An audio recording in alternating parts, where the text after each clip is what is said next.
Right now, somewhere in your kitchen, there is a food that could be quietly changing how your baby's brain develops. You probably walked past it this morning. You didn't think twice about it.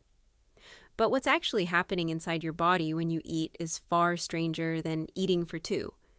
You are not just feeding yourself anymore. You are running a construction site. Bones are forming. A brain is wiring itself, trillion by trillion, connection by connection, and the raw materials for all of it come from one place, your plate. Here is what almost nobody tells you. Pregnancy does not simply double your nutritional needs. It reshapes them entirely. Your body starts asking for very specific building blocks in very specific amounts at very specific moments. Miss them, and your baby's development doesn't stop. It adapts quietly, permanently. That should scare you a little. It should also make you curious.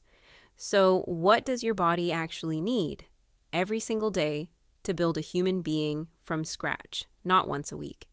Not when you remember. Every day.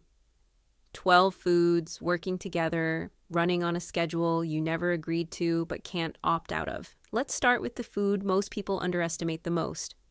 Leafy greens, spinach, kale, and other dark leafy greens are loaded with folate, the natural form of a nutrient your body converts into folic acid. Folate is involved in one of the earliest and most critical events in human development, the closure of the neural tube, which becomes your baby's brain and spinal cord.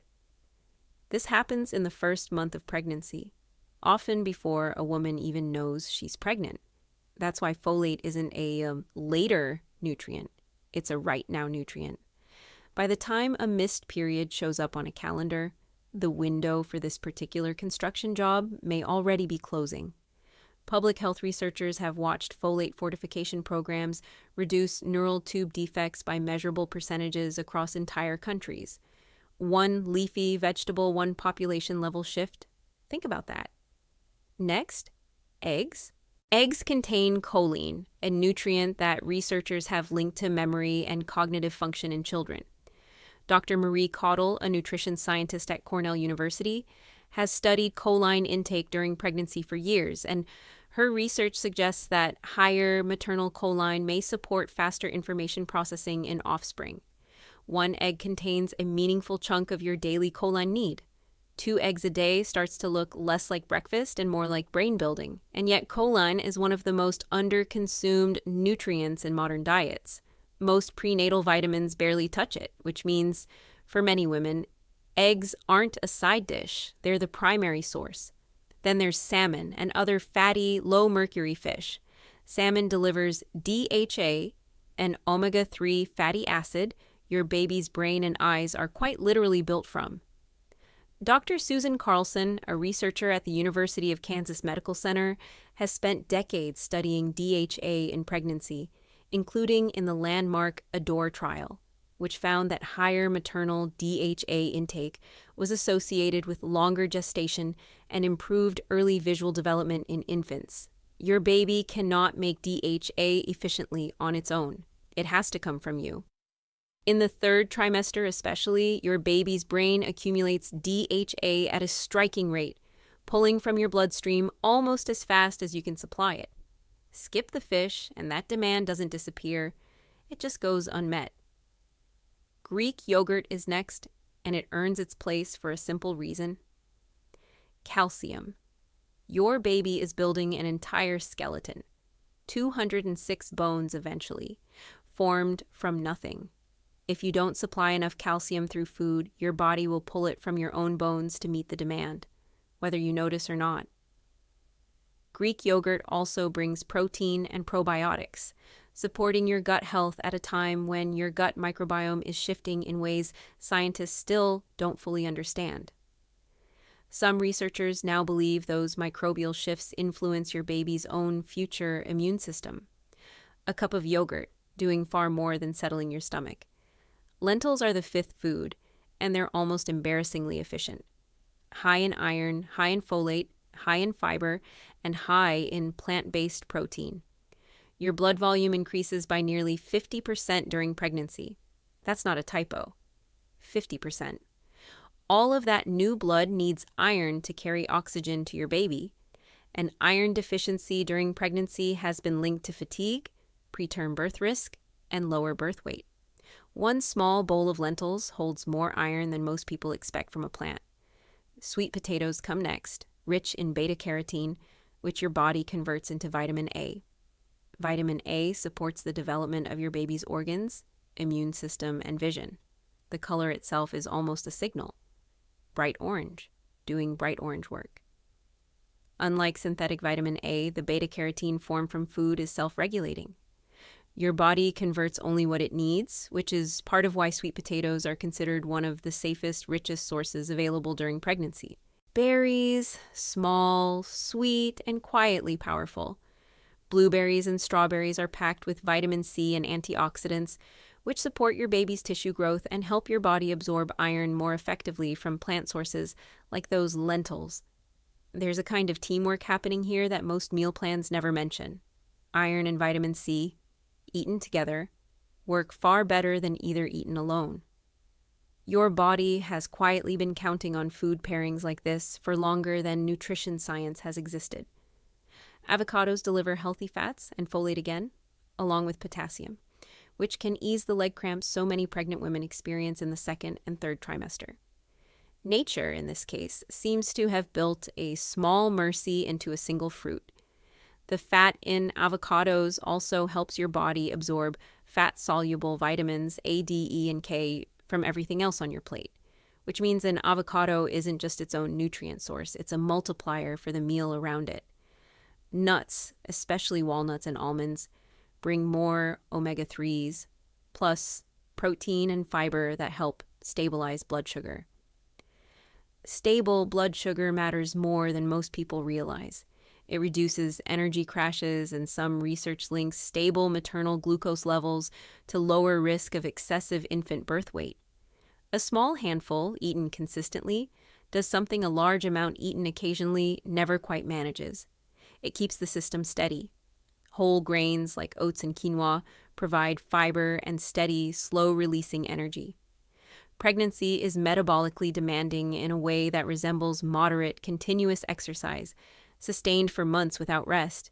Your body needs fuel that doesn't spike and crash, because every spike and crash ripples outward, affecting energy, mood, and even how efficiently nutrients get delivered where they're needed. Beans, broadly, deserve their own mention beyond lentils. Black beans, chickpeas, kidney beans. They are one of the few foods that combine meaningful protein, iron, and fiber in a single, inexpensive package. If you could only choose one food group to lean on, plant proteins like beans would be very hard to beat. They are, in a sense, nutritional insurance, affordable, filling, and quietly comprehensive. And the 12th food is water. Not glamorous, not exciting, easy to forget entirely on a busy day. But your blood volume expansion, your amniotic fluid, your baby's temperature regulation, all of it depends on hydration that most women underestimate by a significant margin. Dehydration during pregnancy has even been linked to earlier onset of contractions, a quiet nutrient doing loud work, and it's not just about what you eat, it's about when. Your needs shift across the 40 weeks, quietly changing shape as your baby does. In the first trimester, folate and choline take priority, laying down the earliest architecture of the brain and spine before most people even suspect a pregnancy exists. In the second trimester, iron and calcium demand rises sharply as your blood volume expands and your baby's skeleton begins hardening in earnest. By the third trimester, DHA becomes almost urgent as the brain undergoes its fastest growth spurt of the entire pregnancy, sometimes doubling in size in a matter of weeks. Your body isn't asking for the same 12 foods in the same amounts every single day. It's adjusting the recipe as it goes, silently, without ever asking your permission or explaining its reasoning. Which raises an uncomfortable question. If your body is this precise, this responsive, this specific about what it needs and when, how many of us are actually meeting that need without knowing it? And how many of us are falling short, also without knowing it? Here's the part that reframes everything you just heard. None of these 12 foods work in isolation. Dr. Emily Okun, a physician and researcher at Harvard who leads Project Viva, one of the longest-running studies on maternal diet and child development, has published research suggesting that overall dietary pattern during pregnancy, not any single superfood, is what most consistently predicts better outcomes for children years later. Not one perfect food, a consistent, varied pattern repeated daily for months. That's the twist almost nobody expects. You don't need to eat perfectly. You need to eat repeatedly. Consistency outperforms perfection every single time. A single perfect day of eating means very little to a body building itself over 40 weeks. A repeated, imperfect, mostly good pattern means almost everything. Think about what that actually means for you today. It means you have folate in your smoothie this morning and the salmon on your plate tonight aren't separate wins. They're part of the same long, quiet project your body has been running since the moment you conceived, a project with no days off, no sick leave, no pause button, even on the days you forget to eat well. And here's the mirror moment, somewhere far beneath your conscious thought, your body already knows how to prioritize. If you don't get enough calcium from food, it borrows from your own bones without asking your permission. If iron runs low, it protects your baby's supply before it protects yours. Your body is quietly, constantly making decisions on your baby's behalf, whether you're paying attention or not. That should change how you think about a grocery list. It's not a chore. It's a set of instructions you're handing to a system that is already working around the clock, whether you help it or not. This is general educational information, not personal medical advice. Every pregnancy has its own nutritional needs, allergies, and risk factors. So it's always worth talking to your doctor or midwife before making major changes to your diet. So the next time you walk past that food in your kitchen, the one you didn't think twice about this morning, look at it differently. Because somewhere inside you, right now, something is being built from exactly what you eat.